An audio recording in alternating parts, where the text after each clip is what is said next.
Hello guys, this is Sunita. Welcome to your class. और आज मैं आप लोगों के लिए इम्पॉर्टेंट क्वेश्चंस का सेकंड पार्ट लेके आई हूँ। Okay, so let's start without any delay.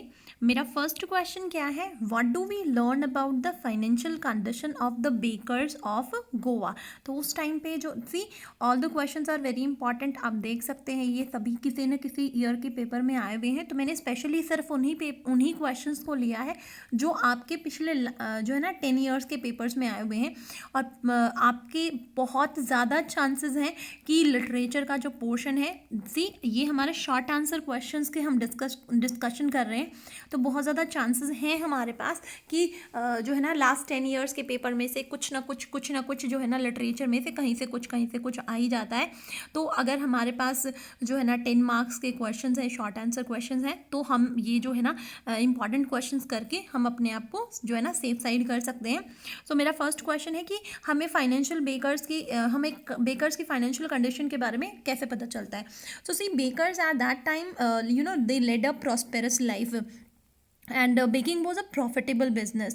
So the bakers and their families, they never starved. वो कभी भूखे नहीं मरते थे, ठीक है। and their servants enjoyed a happy and prosperous life. जो बेकर्स थे वहाँ के गोवा के, ठीक है, वो बहुत ही ज़्यादा हेल्थ एक प्रॉस्पेरस एक मतलब जो है ना प्रगतिशील जो ज़िंदगी है वो जीते थे। उनके पास खूब धन और खूब पैसा वगैरह होता था। उनका बिजनेस भी बहुत ही ज़्यादा प्रॉफिटेबल होता था और उनकी जो फैमिलीज़ हैं वो कभी भूखी नहीं मरती थी, ठीक है। और उनके इवन उनके जो नौकर थे, उनके जो सर्वेंट्स थे, वो भी बहुत ज़्यादा इंजॉय करते थे। Okay, so my second question is what are the elders in Goa nostalgic about. मतलब वो क्या याद करते हैं वहाँ के जो एल्डर्स हैं। So the elders in Goa are nostalgic about the Portuguese. Okay, people who use to live there. उन पुर्तगीज लोगों के बारे में जो है ना वो उन लोगों को याद करते हैं जो वहाँ पे पहले रहा करते थे। They think of those good old days. वो क्या है, उन पुराने जो है अच्छे दिनों के बारे में याद करते हैं। तो recall the famous loaves of bread, और उन फेमस लॉव्स ऑफ ब्रेड्स को वो याद करते हैं हमेशा ही, ठीक है। And they recall the baker who use to make delicious loaves of bread for them. और उन बेकर्स को तो स्पेशली वो लोग याद करते हैं कि वो जो बेकर्स हुआ करते थे वो कितना अच्छे उनके लिए ब्रेड बनाया करते थे।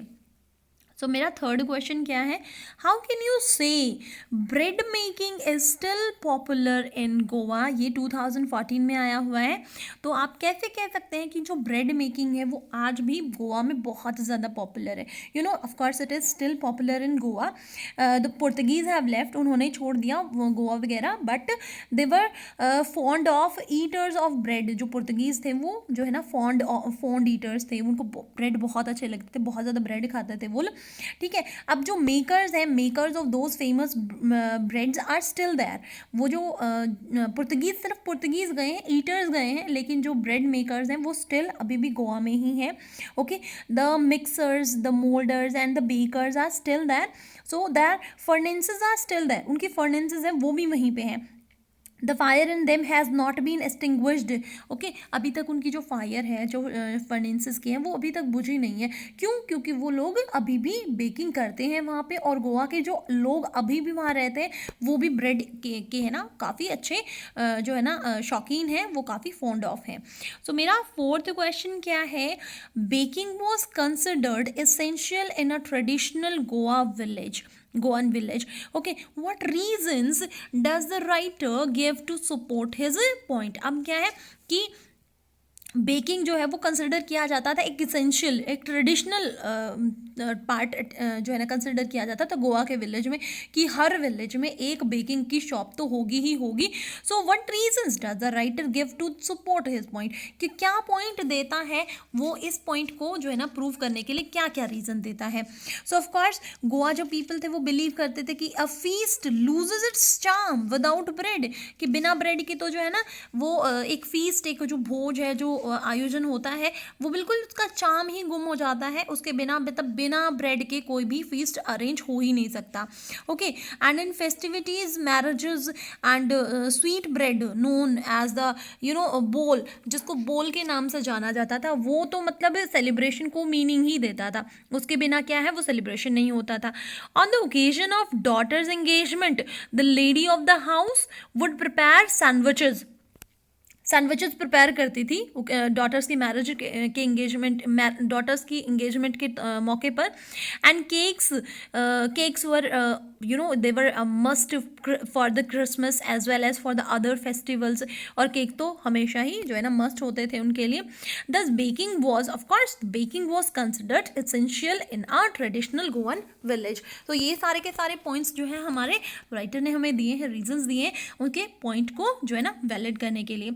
So my fifth question is, why did the baker and his family always look happy and prosperous? वो हमेशा ही जो है ना वो हैप्पी और प्रॉस्पेरस क्यों दिखाई देते थे? 2011 में आया हुआ है ये क्वेश्चन. तो my dear children, the bakers at that time they led a prosperous life. और जो बेकिंग का बिजनेस था वो भी बहुत ही ज़्यादा प्रॉफिटेबल बिजनेस था. ठीक है, तो जो बेकर्स थे और उनकी फैमिलीज़ थी वो कभी भी भूखे नहीं मरते थे. और जब आप लोगों को पता ही होगा, जब जो ऑनर है अगर वो प्रॉस्पेरस होता है, हैप्पी होता है, तो उनके यहाँ जो काम करते हैं उनको भी सैलरी अच्छी मिलती है. तो उनके जो सर्वेंट्स हैं वो हमेशा उनको अच्छी जो है ना सैलरी मिलती थी, और इसलिए वो इन्जॉय करते थे और प्रॉस्पेरस लाइफ वो जीते थे. Okay, so thank you guys, will meet in the next video of series of important questions for 10th class English. Thank you, have a nice day. If you like the video, then please like the video, share it with your friends and subscribe the channel. Thank you.